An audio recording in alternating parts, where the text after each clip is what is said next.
네, 오늘 말씀 우리 함께 보겠습니다. 예수님과 제자들과 많은 사람들이 예루살렘 가까이 도착했어요. 지금 여기 도착한 곳은 감람산 벳바게, 베다니라고 하는 소도시입니다. 이 감람산은 어떤 곳이냐면 우리가 지난주에 살펴봤던 곳 여리고가 지형이 해수면보다 한 150m 정도 더 낮다고 했죠. 근데 이곳 감람산 벳바게라고 하는 도시는 굉장히 높아요. 그러니까 여리고에서부터 여기 위까지 올라가는데 예루살렘보다 몇백 미터가 높기 때문에 여기에 딱 도착하면 예루살렘 전체가 한눈에 다 보이는 거예요. 여기에서 딱 서면은 우리가 보통 산에 갔을 때 정상에 가면 이 도시가 전체가 보이는 것처럼 지금 여기를 거쳐 가야 예루살렘으로 갈 수 있습니다. 근데 예루살렘까지의 거리가 불과 2km 정도밖에 안 돼요. 그러니까 굉장히 지형이 높고 확 내려가는 거죠. 거기서 지금 도착했어요. 예루살렘 전체가 보이고 도시가 보입니다. 이때 예수님께서 무엇을 하셨냐면 예루살렘에 들어가기 위한 준비를 하세요. 그래서 제자 둘을 보내십니다. 누군지는 안 나와 있어요. 여러분, 이 감람산이라고 하는 곳이 또 어떤 곳이냐면 이후에 예수님께서 여러분 예루살렘으로 지금 들어가는 과정이잖아요. 근데 들어가시고 다시 나오시거든요. 그리고 또 들어가세요. 다시 나오셔서 기도하는 곳이 있는데 겟셋마네라고 하는 동산 아시죠? 그곳이 감람산에 있습니다. 이곳으로 다시 오시는 거예요. 감람산이 꽤 큰 곳이죠. 어쨌든 이곳에서 이제 예루살렘으로 입성하는 세레모니 같은 어떤 하나의 큰 공적인 행사를 위해서 예수님께서 무언가를 준비하세요. 보통 여러분 이거 준비하면 누가 합니까? 제자들이나 신하들이 하죠. 왕이면. 근데 지금 예수님이 하시는 거예요. 제자들은 뭐 아무 생각이 없습니다. 예루살렘을 입성하기 위해서 준비하시는데 어떻게 준비하시냐면 나귀 새끼를 준비하세요. 자, 우리 오늘 말씀에 있죠. 제자 둘을 보내시며 이르시되 2절 너희는 맞은편 마을로 가라. 그리로 들어가면 곧 아직 아무도 타보지 않은 나귀 새끼가 매어 있는 것을 보리니 풀어 끌고 오라. 뭘 얘기하시냐면 보통 여러분 왕이면 왕이 왕궁에 나와서 이제 다시 입성할 때 혹은 전쟁에서 승리해서 들어갈 때 어떤 세레모니를 하죠? 굉장히 멋지고 화려하고 또 고급스러운 뭐 마차라든지 이런 것들을 타고 들어간단 말이에요. 오늘날로 말하면 대통령이 한번 이 시내를 나가는 장면 보신 적 있나요? 저는 한번 본 적이 있거든요. 그때 오토바이로 먼저 한 몇 킬로 전부터 막습니다. 그 도로를. 그 경찰들이 저는 무슨 일이 난 줄 알았어요. 근데 도로를 막고 그때 경찰차도 많이 있을 뿐만 아니라 양옆에 검은색 차 스덴이라고 하는 세단이죠, 세단. 이 차가 한 5대 정도인가 6대가 줄줄이 가요. 어디에 대통령이 타 있는지 모르죠. 거기에 타는데 뒤에도 따라가고 앞과 뒤와 옆에 이 무장한 경호원들 차 굉장히 멋있더라고요. 그때가 어떤 큰 강남에 있는 도로였던 것 같은데 제 기억에 거기서 청와대 쪽으로 가는 길이었는지 모르겠어요. 그렇게 멋지게 일개 대통령도 그렇게 간단 말이에요. 근데 지금 이 예수님은 왕 아닙니까? 하나님 나라의 왕. 근데 그분이 어떻게 지금 예루살렘으로 입성하시냐면 나귀 새끼를 준비하시는 거예요. 지금 보면 굉장히 웃긴 것 같은데 실제로 여러분 이 당시에 나귀는 왕이나 또는 귀족들이 타긴 했습니다. 근데 새끼를 타진 않아요.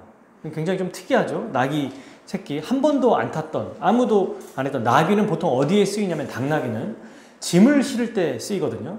안장을 채워놓고 무거운 짐을 실을 때 이제 사람들이 타기보다는 싣고 이제 가는 거예요. 말은 왜 안 타느냐? 왕이. 말은 보통 전쟁하는 군인들이 타는 거고 왕은 이런 당나귀를 타고 다녔습니다. 보통 어떤 행사가 있을 때. 근데 여러분 여기서 더 중요한 이유가 있어요. 바로 구약 성경의 예언을 성취하기 위해서 나귀 새끼를 타고 입성하시는 거예요.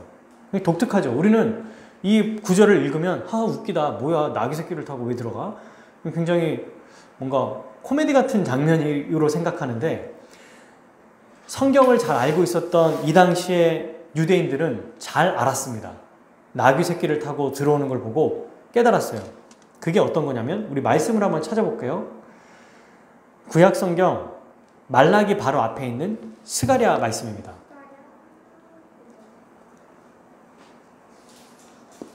찾기 쉽죠? 구약성경 제일 마지막 바로 앞에 있는 스가랴 말씀이에요. 스가랴 9장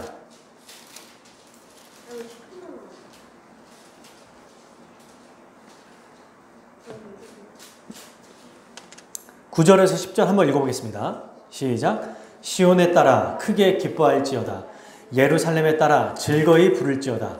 보라, 내 왕이 내게 임하시나니 그는 공의로우시며 구원을 베푸시며 겸손하여서 나귀를 타시나니 나귀의 작은 것 곧 나귀의 새끼니라. 내가 에브라임의 병거와 예루살렘의 말을 끊겠고 전쟁하는 활도 끊으리니 그가 이방 사람에게 화평을 전할 것이요 그의 통치는 바다에서 바다까지 이르고 유브라데 강에서 땅끝까지 이르리라. 아멘. 지금 스가랴 9장에서 뭐라고 얘기하고 있냐면 예루살렘의 딸들아, 예루살렘 이스라엘 백성들아 기뻐해라. 이제 너의 왕들이 너희에게 올 것이다. 근데 그는 공의롭고 구원을 베푸시는 자고 겸손한데 나귀를 타신다. 근데 어떤 나귀냐면 나귀의 작은 것 곧 나귀 새끼를 타고 올 것이다. 그래서 예수님이 이 구약 성경을 성취하기 위해서 자신이 메시아라는 것, 그리스도라는 걸 보여주시기 위해서 확 한 번 더 알려주시기 위해서 이 일을 행하시는 거예요. 근데 굉장히 특이한 게 뭐냐면 여러분 이 나귀 새끼를 타고 오는 게 뭐냐면 가장 낮은 겸손한 왕이라는 것을 보여준다는 거 얘기하고 있어요. 스가랴에서 겸손하여서 라고 얘기하죠. 스스로 낮은 자를 택해서 라는 말입니다. 그러니까 굳이 나귀를 타고 있을 수 있어도 새끼를 타고 온 것은 스스로 가장 낮은 자를 택한 겸손한 왕이라는 뜻이에요. 그 스가랴에 나타난 예수님이 어떤 분인지 간단하게 한번 살펴보면 이렇습니다. 첫 번째, 공의로우신 분이다. 이분은 공의가 뭐예요? 잘하는 자에게는 상을 주고 잘 못하는 자에게는 책망하고 징계를 내리는 의로운 재판장이라는 뜻이에요. 공의롭게 심판하는 하나님, 예수님이라는 뜻입니다. 지금 나귀를 타고 오시는데 공의로운 재판을 행하시는 분이래요. 여러분, 우리가 지금 11장 1절에서 10절까지 말씀을 보고 있는데 이후에 예수님의 행동을 보시면 십자가에서 유월절 만찬 하시기 전까지 어떤 일을 행하시는지 한번 집에서 읽어보십시오. 성전을 깨끗하게 하시면서 다 쓸어버리고요. 그리고 무화과 나무를 저주하시고 또 바리새인과 제자들을 막 비난하시고 지금 어떤 일을 하세요? 심판하시는 심판주의 모습이 나타납니다. 그냥 나귀 타고 힘없이 걸어오시는 분이 아니라 나귀를 타시지만 굉장히 의연하고 강인하고 멋진 분으로 묘사하고 있습니다. 이런 분이시라는 거예요. 그래서 이후에 이제 우리가 볼 때 권위 있는 분으로 행하시는구나. 나중에 이제 물어봐요. 네가 무슨 권위로 이런 것들을 행하냐라고 할 때 무슨 권위로 이런 일을 하는지 내가 너희들에게 알려줄 필요가 없다. 이렇게도 말씀하시거든요. 공의롭게 일을 행하신다. 그리고 구원을 베푸신다. 어떤 분이냐면 하나님의 백성을 구원하시는 분. 공의롭게 심판을 하시지만 동시에 구원을 베풀어 주세요. 선지자들은 항상 메시아가 올 때 어떤 일을 행하시는지 두 가지를 얘기한다고 했어요. 첫 번째, 심판하신다. 그리고 구원하신다. 이게 같이 일어나요. 믿지 않는 자는 심판이 이루어지고 또 믿는 자들에겐 구원을 베푸는 일. 이게 우리 주님 오실 때도 동시에 일어나는 거죠. 그래서 믿는 자에게는 주님이 오시는 날이 기다려지고 기쁜 날입니다. 또 이제 뭐라고 말씀하시냐면 세 번째, 겸손하게 행하신다. 이 겸손하게 행하신다는 것은 뒤에 화평의 복음을 전하시는 것과 일맥상통합니다. 이분이 화평의 복음을 전하신다고 얘기해요. 그러면서 이방인들에게까지 바다에서 바다 끝까지, 땅 끝까지 복음이 전파된다고 얘기하시거든요. 그러니까 땅 끝까지 복음을 전하는 화평의 복음을 전하는 자로 겸손하게 행하신다. 이 말은 복음을 전하기 위해서 인류를 위해서 십자가의 죽음을 얘기하시는 겁니다. 겸손하게 행하신다는 이 말이 십자가를 통해서 구원을 이루시는 일을 행하신다는 얘기죠. 그러니까 스가랴에서 지금 몇 가지를 얘기했어요. 공의로우신 분, 심판하시는 분, 그리고 구원을 이루시는데 어떻게 구원을 이루시냐면 겸손하게 스스로 낮아져서 자기의 몸값을 내어줌으로 대속 제물의 대용으로 십자가의 죽음으로 복음을 우리에게 구원을 베풀어 주시는 분이다. 근데 이 구원을 구약에 있는 이스라엘 민족만에게만 전하는 것이 아니라 모든 민족에게 바다에서 바다에 이르기까지 강에서 유로 땅끝까지 이르는 모든 사람에게 복음의 은혜를 주시는 왕이시다. 지금 이 이야기를 하고 있습니다. 유대인들은 이 말을 들었을 때, 아니 이 스가랴 말씀을 알고 있기 때문에 이 장면을 봤을 때 알았어요. 그래서 어떻게 합니까? 호산나 다윗의 자손이여 라고 하면서 경배하죠. 일단 우리가 살펴보겠지만, 그러면서 예수님이 나귀 새끼를 데리고 와라 라고만 말씀하시지 않고 이어서 뭐라고 얘기하시냐면, 나귀 새끼를 데리고 올 때 사람들이 물어볼 거다. 제자들이 이제 맞은편 마을에 가는 거예요. 거기 가서 이제 갔더니 확률이 없어요. 별로 그 큰 확률이 아니에요. 나귀 새끼 중에 한 번도 뭐 짐이나 이런 것들을 안 실었던 나귀. 근데 그 나귀가 또 매여 있는, 이 나귀를 발견하기가 쉽지 않겠죠. 하지만 그 나귀를 발견합니다. 근데 발견했을 때 어떤 일이 벌어질까요? 주위에 있는 사람들 혹은 주인이 지금 제자들이 와서 자기 나귀를 풀러 가잖아요. 혹은 자기 나귀가 아니어도 자기가 알고 있는 동네 주민의 주인의 것이란 말이에요. 나귀를 풀고 있으니까 이렇게 얘기할 거 아닙니까? 당신 뭐 합니까 지금? 뭐 하는 거예요? 라고 물어볼 거다. 지금 예수님이 하시는 얘기예요. 그랬더니 예수님이 그렇게 얘기하면 이렇게 얘기해라. 3절 읽어볼까요? 만일 누가 너희에게 왜 이렇게 하느냐 묻거든 주가 쓰시겠다 하라. 그리하면 즉시 이리로 보내리라 하시니. 아멘. 뭐라고 얘기하신다고요? 주가 쓰시겠다고 말해라. 그러면 아무 말도 하지 않고 보내줄 거야. 이렇게 얘기합니다. 굉장히 특이하죠? 근데 여러분, 이렇게 지금 우리 마가복음 11장 1절부터 10절까지 말씀을 보는데, 이 이야기를 마가는, 성경 기자는 똑같은 사건을 이미 예수님이 그렇게 하라고 했던 얘기를 또 기록해요. 그 뒤에 4절과 5절이죠.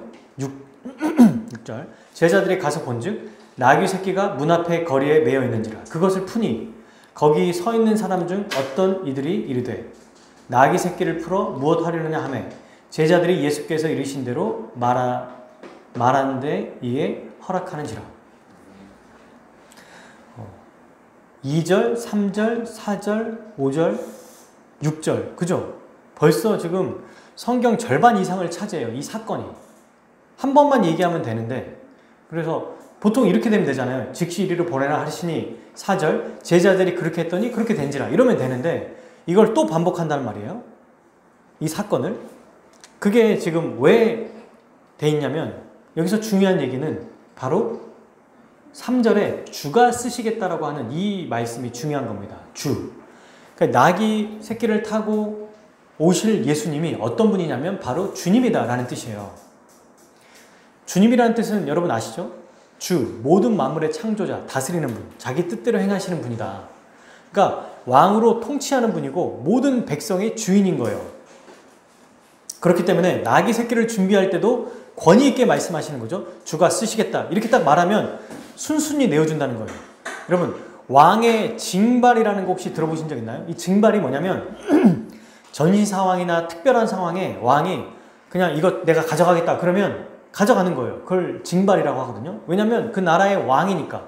왕이 필요하고 중요할 때는 그걸 다 왕의 소속으로 가져갈 수 있는 겁니다. 전시에도 마찬가지예요. 우리나라에도 어떤 부분은 그 헌법에 보면 나와 있어요. 전시에. 아주 특별한 경우에 가져갈 수 있다는 거. 근데 여러분, 이렇게 했을 때 만왕의 왕이시기 때문에 이 일이 가능하다는 것을 보여주고 있습니다. 지금 이 사건은. 근데 실제로 어떤 학자들은 주가 쓰시겠다라고 하는 이 헬라어 사본의 원문에 어떤 말이 또 내포되어 있다고 얘기하냐면 주가 쓰시고 다시 돌려주겠다라고 하라 이런 말이 또 내포되어 있다고 해요. 그런데 이제 그것보다 저는 이제 이게 왕의 명령이기 때문에 그의 권위 있는 말씀 때문에 자기가 주인이든 주인이 아니든 누구든 그걸 봤을 때 아 그렇구나 하고 순종하게 하는 그런 권위가 있다고 생각합니다. 어쨌든 우리 주 예수님이 이 말씀을 하셨고 그대로 이루어졌어요. 그리고 네 하고 드렸고 그 나귀 새끼를 데리고 옵니다. 여러분 여기서 사실 오늘 이 본문에서 설교를 많이 하세요 사람들이. 그죠? 근데 설교할 때 한 3가지 정도 제가 찾아보고 생각해 봤던 게 있어요. 어떤 걸 주로 얘기하냐면 여기서 주로 강조하는 부분을 이따가 제가 한 3가지 정도 얘기할 거를 거의 한 말미쯤에 한번 얘기를 해볼게요. 어떤 것들 여러분들이 기존에 이 나귀를 새끼를 타고 오신 예수님 하면 어떤 게 딱 생각나는지를 생각하고 들었는지 하면서 한번 이 말씀을 들어봤으면 좋겠습니다. 예수님 어쨌든 이 스가랴 말씀대로 권위 있게 구약 성경 말씀을 성취하고 많이 주로 이제 나귀 새끼를 타셨습니다. 이제 나귀 새끼를 딱 타시는데 무슨 일이 또 벌어지냐면 7절 나귀 새끼를 예수께로 끌고 와서 자기들의 겉옷을 그 위에 얹어놓으며 예수께서 타시니 끌고 온 제자들이 겉옷을 안장처럼 나귀 새끼 위에 얹혀놓습니다. 그리고 예수님은 8절 많은 사람들이 자기들의 겉옷을 또 다른 이들은 들에서 벤 나뭇가지를 길에서 펴매. 지금 어떤 일을 하고 있냐면 예수님이 이 나귀의 새끼 겉옷을 깔아놓은 그 위에 앉으신 거예요. 보통 안장이 있어야 되잖아요. 근데 안장이라는 게 없습니다. 그러니까 그 위에 딱 앉으면 어떨까요? 약간 우스꽝스러운 모습이 보이겠죠.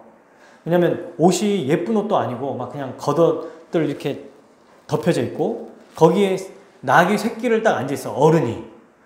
다리도 땅에 닿을 수도 있잖아요. 나귀 새끼니까. 뭐 아무리 나귀여도 크니까. 어쨌든 근데 너무 우스꽝스러워 보이고 거기에서 사람들은 뭐 그 모습을 보고 오 왕이다 이러면서 막 이제 자기의 겉옷을 또 깔고 요한복음에 보면 그 종려나무 가지라고 그러거든요. 그 나무 가지를 뜯어가지고 길에서 이렇게 펴면서 마치 레드카펫을 깔아주는데 그 레드카펫이 그 거지들의 왕초의 모습처럼 보여요. 제가 보기에는.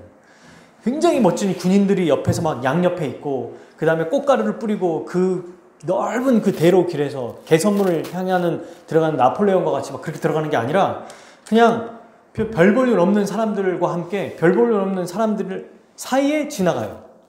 그냥 근데 이제 그것도 가지를 흔들고 겉옷을 벗고 물론 이제 겉옷을 벗는 이 행동은 열왕기하에 보면은 왕에게 했던 행동이에요. 예후라는 왕.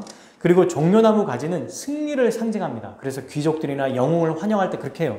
근데 그 두 가지에 하는 모습이 굉장히 볼품없어 보여요. 멋지게 환영하지만 그죠? 나귀 새끼를 타고 그 안장도 없이 앉아있고 가는 길인데 양 옆에는 제자들이나 그냥 같이 순례하는 사람들이고 또 그 사이를 맞아들이는 사람은 로마 군인들도 아니고 그냥 유대인들 그 사이에 있는 그 도시에 소도시에 있는 사람들인 겁니다. 어찌 보면 굉장히 우스꽝스러워요. 그죠? 그러니까 왕인데 아주 볼품없는 모습으로 나타난 겁니다. 아까 말했던 것처럼 대통령, 일개의 나라의 대통령만 해도 최고급 승용차를 타고 이렇게 딱 도착하는데 만왕의 왕이고 만주의 주이신 주님이 생각해 보십시오. 동네에 아줌마들이랑 아저씨들이랑 애들 우리 예전에 소독차 하면은 막 이렇게 그 소독차 주위에 애들이 앞 옆에 뒤에서 막 쫓아다니고 뛰어다니거든요. 그런 모습에 소독차 같은 소독차에 예수님이 옆자리에 딱 앉고 근데 그것도 너무 오래됐어. 그 소독차가 뭐 색깔도 빛도 바래고 막 오래됐고 그 옆에 제자들은 막 신나가지고 운전하고 애들 막 뛰어다니고 그런 데서 등장했다고 생각해 보십시오. 누가 이렇게 등장하고 싶겠냐고요. 누가. 이런 능력이 없을까요? 예수님이 정말 최고급 승용차 아니 막 무슨 전투기를 타고 오실 수 없겠냐고요. 가능해요. 그럼 왜 이렇게 했을까요? 지금 여기에 가시는 목적이 뭔지를 생각해 봐야 됩니다. 여기에 뭐 하러 가십니까? 예루살렘에 입성하신 목적이 뭐죠? 십자가에서 달려 죽기 위해 가시는 거예요. 근데 그렇게 화려하게 해서 가는 것 자체가 십자가와 너무 어울리지 않습니다. 그리고 예수님의 성품에도 어울리지 않아요.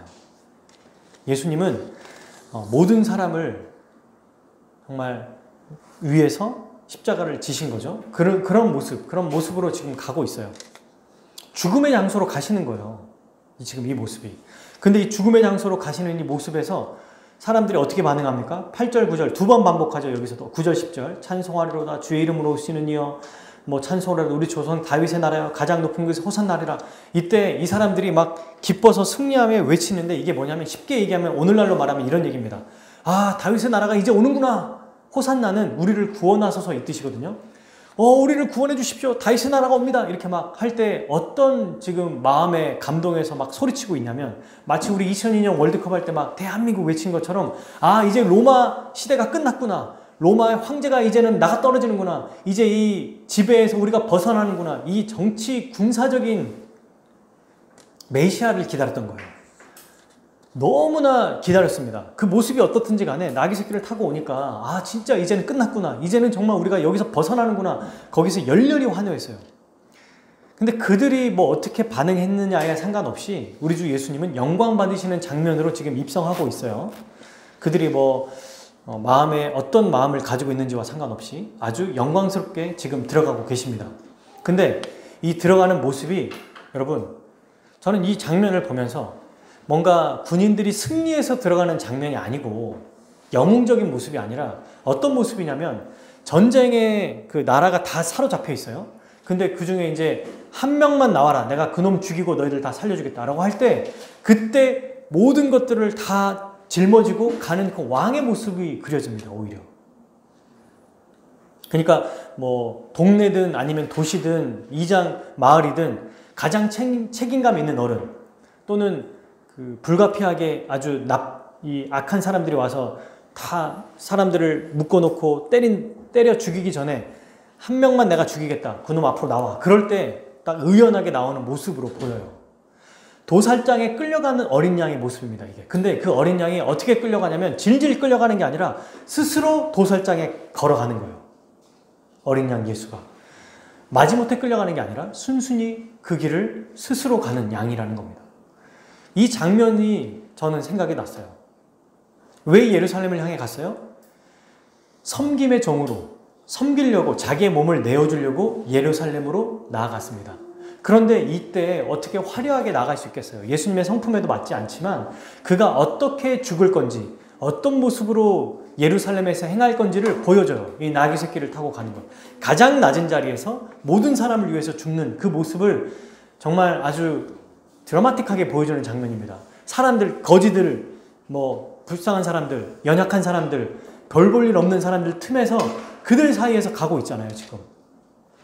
이들을 구원하기 위해서 가는 거예요, 지금. 그죠? 이런 모습으로 가고 있습니다. 우리 같으면 이렇게 하고 싶을까요? 이렇게 하고 싶겠어요? 옆에 있는 사람들, 옆에 말 안 듣고, 또, 말 안 듣는 뿐만 아니라 자기 뜻대로 행동하고, 또 인정하지도 않고, 또 예수님에 대해서 믿어도 자기 이익되는 것만 믿고 쫓아가는 사람들. 또 막 구원해 주라고 하는데 이제 예수님의 본뜻은 전혀 모르는, 지금 같이 가고 있는데 자기 생각과 같은 사람이 아무도 없는 거야. 제자도 아니고 허산나면서 외치는 사람도 아니고 지금 맞이하는 사람도 아니고 홀로 정말 외로운 길을 가시는 거예요. 여기서부터 예루살렘에 들어가는 순간부터 왕으로 가는데 아무도 이해하지 못하고 아무도 편이 되어주지 못하는 정말 비참하고 볼품없는 모습으로, 그러나 의연하게 십자가에 죽는 왕으로 뚜벅뚜벅 가고 계시는 겁니다. 사랑하는 여러분, 예수님은 사실 모든 사람에게, 아까 스가랴 말씀이 나왔잖아요. 복음을 주시려고 십자가에 죽으셨어요. 그거 위해서 이 땅에 오셨습니다. 예수님이 십자가 죽는 것, 우리가 이제 13장부터 볼 텐데 그 십자가의 죽음 때문에 우리는 하나님 앞에서 모든 죄를 용서받았어요. 거지들 사이에서, 가난하고 불쌍하고 연약하고 힘없는 자들 사이에서 그들과 같은 자가 되어서, 아니 그들보다 더 연약한 자가 되어서 십자가의 죽으심으로 그들을 살려주시는 예수님. 모든 사람들을 대표해서 도살장으로 끌려가는 어린 양. 근데 그는 왕의 왕, 만왕의 왕, 모든 걸 다 할 수 있다고요. 지금 보십시오. 주가 쓰시겠다라 그 한마디 때문에 이루어졌잖아요. 그러면 뭘 못하겠습니까? 전지전능하신 예수님이 뭘 못하겠어요? 다 할 수 있다고요. 다. 로마 황제보다 더 멋있게 오실 수 있다고요. 더 멋있게 등장할 수 있어요. 그죠? 돌들이 소리칠 거라고 얘기합니다. 다른 복음서에서는. 너희들이 소리치지 않으면 돌들이 소리칠 거다. 아니 돌도 사람 만들어가지고 정말 멋지고 상상을 초월하는 훌륭한 왕의 모습으로 나타날 수 있잖아요. 그런데 가장 비참하고 또 볼품없는 모습, 아무도 주목하지 않는 모습으로 오셨어요.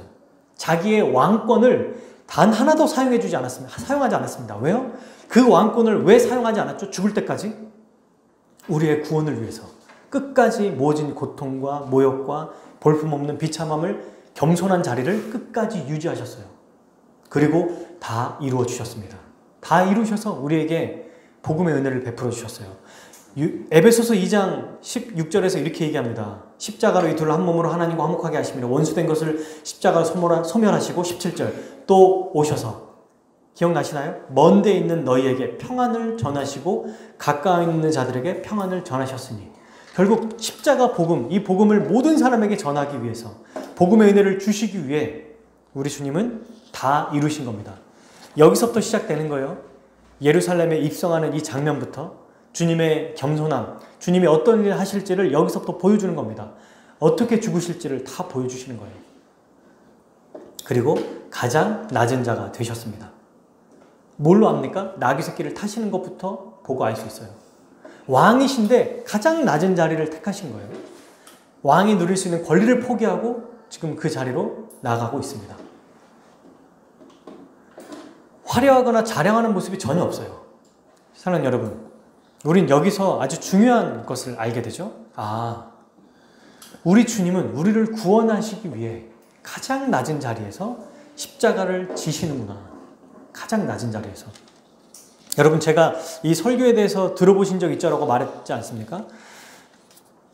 저는 이 설교의 이 본문의 핵심을 어떻게 보냐면 모든 사람을 대속하기 위해서 불과 얼마 전에 주님 뭐라고 하셨죠?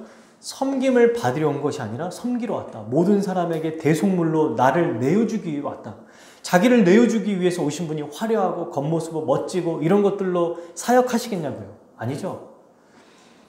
모든 사람의 친구가 되고 그들의 구원자가 되기 위해서 가장 낮은 자리를 택하시고 가장 볼품없는 자리로 오신 겸손하고 낮은 자리를 택하신 정말 우리를 사랑하신 왕으로 오신 분이에요. 우리 주 예수님이. 근데 이 설교를 할 때 한 3가지 정도로 얘기해요. 첫 번째, 어디에 초점을 맞추냐면 예수님보다 늘 얘기했잖아요. 사람에게 초점을 맞춰요. 두 부류로 얘기합니다. 주님께서 그렇게 명령하실 때 우리도 제자들처럼 그렇게 순종하자. 저는 이 설교를 좀 들어봤어요. 약간 좀 뜬금없다라는 생각이 좀 들기도 했고, 두 번째, 더 나아갈 때 이제 또 어떤 분들이 있냐면 주님께서 주시라고 주라라고 할 때 어떻게 되냐면 즉시 나의 것을 드리자. 제자들 말고 이제 자기 재물이 나귀인 주인이 있을 거 아니에요. 그 주인에게 달라라고 하면은 우리도 주님께 필요할 때마다 드리자라고 하는데 이것도 약간 왕의 권위를 생각할 때는 조금 어울리지 않는다라는 생각을 했어요. 근데 더 이것까지는 제가 이해하는데 더 나아가서 약간 이거 괜찮나라고 생각할 정도의 설교들이 있어요. 제가 사실 오늘도 찾아봤거든요. 오늘 아침 일어나서 나귀 새끼를 달자라는 제목이 있어요. 그러니까 나귀처럼 우리 주 예수님을 태워서 묵묵하게 주님 가시는 길까지 같이 가자는 거예요. 근데 거기에 바로 반론이 있습니다. 이거에 대해서 비판하는 분. 어떤 총회장 목사님이 이걸 설교했다는 겁니다. 그리고 그 목사님이 이제 반대로 뭐라고 했냐면 나귀는 동물인데 얘가 누구를 태우면 태우는 거지 예수님인 줄 알고 태우고 무슨 아닌 줄 알고 안 태우고 그런 게 어딨냐. 로마 황제도 태우고 예수님을 죽이는 사람도 태우고 다 그런다는 거예요. 근데 나귀 새끼를 닮아가자. 이건 좀 말이 안 되는 거죠. 그리고 또 한 가지 나귀를 가지고 또 해석하면은 나귀처럼 교만해서는 안 된다 이런 거예요. 아니 동물이 뭘 교만하냐 했더니 이제 예수님을 등에 업고 이제 걸어갈 때 호산나 다윗 자손이 막 하잖아요. 그러면 나귀가 자기한테 한 줄 알고 우쭐거리며 간다는 거야. 우리도 그럴 수 있다는 거예요. 예수님 믿고 살아간다. 물론 어떤 의미인지 알겠어요. 근데 이건 좀 아니지 않나. 여러분 지금 우리가 계속 주목하고 있는 분이 누구예요? 사람도 아니고 제자도 아니고 나귀 새끼도 아니고 나귀의 엄마도 아니에요. 이러면 이제 설교 하나 더 만들겠네요. 나귀와 나귀 새끼 있을 때 나귀 엄마는 자기 새끼를 주님이 쓴다고 할 때 내어준다. 그러니 우리도 우리 자녀들이 주님께 쓴다고 할 때 아낌없이 내어주자. 다 만들 수 있습니다. 어떤 것들을 다. 겉옷을 주는 제자들 얘기도 할 수 있지 않을까요? 네, 여기까지. 어쨌든 여러분 어떤 얘기를 하고 싶냐면 우리 주님이 왕인데 모든 것을 다 하실 수 있는데 전부 다 포기하고 가장 낮은 자리에서 오셨다라는 것을 기억해야 돼요. 그렇게 오셔서 십자가에서 죽으셨습니다. 우리의 구원을 이루셨어요. 이 사실을 기억해야 됩니다. 그러므로 여러분 3가지만 얘기하고 예배를 마치려고 해요. 첫 번째, 예수님처럼 겸손하게 다른 사람을 우리도 섬기는 삶을 살아야 된다. 그렇죠? 예수님은 왕으로 모든 것을 행하실 수 있었어요. 근데 자기의 왕권을 다 포기하시고 스스로 낮아져서 우리를 위해 그 일을 행하셨습니다. 십자가의 일을. 우리 또한 십자가의 은혜를 받은 자로서 다른 지체를 돕고 헌신하는 일에 열심을 내야 돼요. 근데 여러분, 지금 제가 얘기한 거, 겸손하게 예수님처럼 우리도 그분처럼 살아가자. 맞아요. 근데 여기서 또 하나 중요한 원리를 찾아낼 수 있습니다. 섬길 때 어떻게 섬기느냐가 나와요. 여기에. 섬기자는 얘기는 계속 나와 있잖아요. 주님처럼 사랑하자, 섬기자. 중요한 원리가 있는 게 그게 뭐냐면 겸손하게 섬기는 거예요. 이 섬기는 것도. 겸손하게 섬기자라고 할 때 그냥 우리가 보통 생각하는 거, 도우면 되지. 근데 여기서 전제가 뭐예요? 겸손하게 섬기는 거예요.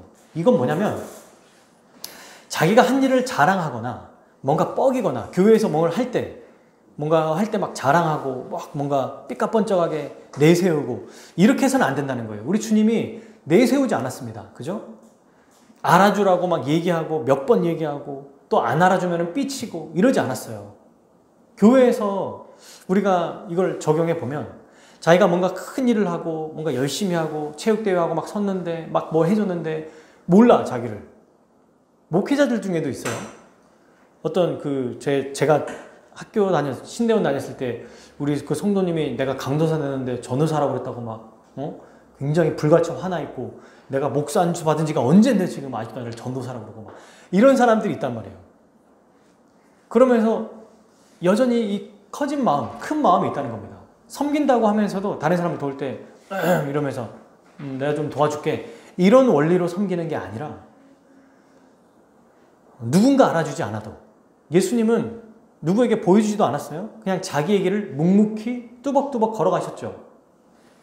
십자가의 길을 가신 것처럼 우리 주님은 누구를 보셨을까요? 하나님 아버지를 보고 가셨어요. 우리도 주님을 보고 가면서 그냥 내가 맡겨진 일을 굳이 누구에게 뭔가 섬길 때 겸손하게 해야지 자랑하고 내 것을 막 더 화려하게 얘기하고 이 얘기하다 보면은 이게 몇 가지 더 부풀리는 경우가 있거든요. 그런 것들을 조심해야 된다. 또 알아주지 않는다고 삐치지 말아야 된다. 또 모른 척 한다고 그거에 대해서 막 속상해하고 이러지 말아야 된다. 우리 주님처럼 그냥 겸손하게 열심으로 섬기면 된다는 거예요. 이렇게 겸손하게 서로 정말 서로를 위하고 살아갈 때 교회가 정말 영광스럽게 되는 거예요. 여러분, 생각해 보십시오. 예수님이 정말 겸손하게 비천한 모습으로 왕이지만 자기의 권력을 하나도 쓰지 않고 그렇게 뚜벅뚜벅 예루살렘까지 내리막길이니까 이제 나귀가 쉽게 내려갔겠죠. 내리막길로 이렇게 가실 때 이 모습이 정말 어찌 보면 처량해 보이고 우스꽝스러워 보이고 로마 사람들이 봤을 때 참 뭐야 이러면서 막 웃을 거고 주위에 있는 사람들 봤더니 다 막 별로 별 볼 일 없는 사람들이고 근데 그분은 만왕의 왕이야. 십자가의 길을 이런 모습으로 오셔서 짊어지셨어요. 그러면 지금은요? 지금도 그런 모습으로 계신가요? 아니에요. 지금은 여러분 승천하실 때 에베소서 4장 8절 보면 아시죠? 사로잡힌 자들을 사로잡으시고 사람들에게 선물을 주셨다 할도다. 개선장군 완전히 승리해서 하늘로 올라가실 때 전에 말씀드린 것처럼 사탄의 멱살을 잡고 사탄에 있는 모든 것들 그리고 그분이 가지고 있는 것들을 이렇게 뿌리면서 하늘로 승천하시는 진짜 영광스러운 모습으로 올라가셨어요. 그리고 지금은요. 요한계시록 1장 13절 16절에 읽어보면 이렇게 되어 있습니다. 촛대 사이에 인자 같은 이가 발에 끌리는 옷을 입고 가슴에 금띠를 띠고 그의 머리와 털의 희가 흰 양털 같고 눈 같으며 그의 눈은 불꽃 같고 그의 발은 풀무불에 단련한 빛난 주석 같고 그의 음성 목소리인데 많은 물소리 폭포수 소리예요. 한마디 하는데 천둥과 같은 소리. 그의 오른손에는 7별이 있고 별을 잡고 있대요. 그의 입에는 좌우에 날성검이 나오고 그의 얼굴에는 해가 힘있게 비치는 것처럼 쳐다볼 수가 없을 정도로 빛나더라. 지금 이분이 현재 우리를 다스리고 계십니다. 앞으로 오실 때는요, 이런 모습으로 지금 오실 거예요. 지금 이런 모습으로 올라가셨고, 이런 모습으로 계시고, 이런 모습으로 내려오십니다. 요한계시록 21장 12절이죠. 보라, 내가 속히 오르니 내가 줄 상이 내게 있어 각 사람에게 그가 행한 대로 갚아주리라. 나는 알파요 오메가요 처음과 마지막이라. 시작과 마침이라. 진짜 왕의 모습으로 지금 계시고 그렇게 오실 거예요. 가장 존귀하고 위대하고 영광스러운 왕의 모습으로 계시고 그 모습으로 오실 겁니다. 우리 또한 여러분 이렇게 주님처럼 살아갈 때, 우리 주님 오실 때 우리 또한 생명의 면류관이 우리에게 주어질 거예요. 가장 값지고, 이 땅에서 왜 이렇게 살아야 되냐? 그냥 그렇게 살래요가 아니라 그 끝에 뭐가 있어요? 우리 주님과 같이 영광스럽고 빛나고 또 위대한 이러한 삶이 우리를 기다리고 있습니다. 이걸 생각할 때 우리의 이 섬김과 그리고 그 섬김의 원리, 겸손하게 섬기는 것, 이것이 우리에게 상이 있음을 알고 더 열심히 섬길 수 있을 것입니다. 이것은 어디서 행할 수 있죠? 교회 안에서. 함께 이 일들을 행할 때 우리는 할 수 있어요. 나 혼자 불가능해요. 나 혼자 이렇게 섬긴다? 나 혼자 이렇게 해보겠다? 안 돼요. 같이 해야 됩니다. 같이. 우리 주님이 행하시는 것을 우리는 함께 그 일을 행하며 할 수 있을 거예요. 이 모습을 우리가 기억하고 기대하면서 먼저는 두 가지를 기억하는 거죠. 겸손하게 나귀를 타고 오신 예수님과 지금 빛난 주석, 정말 많은 물소를 내시는 그 주님, 이 십자가의 지심이고 십자가의 지신 후의 영광스러운 모습을 기억하여서 우리도 이 영광스러운 모습을 기대하며 이 땅에 주님을 더 닮아가고 주님의 말씀대로 순종하며 살아가므로 우리 주님 오실 때 빛나고 영광스러운 면류관을 받는 그 날을 기대하며 열심히 우리의 맡은 자리에서 열심히 애쓰며 살아가는, 섬기며 살아가는 우리 모든 화목교회 성도들 되기를 축복합니다. 네, 우리 함께 기도하겠습니다.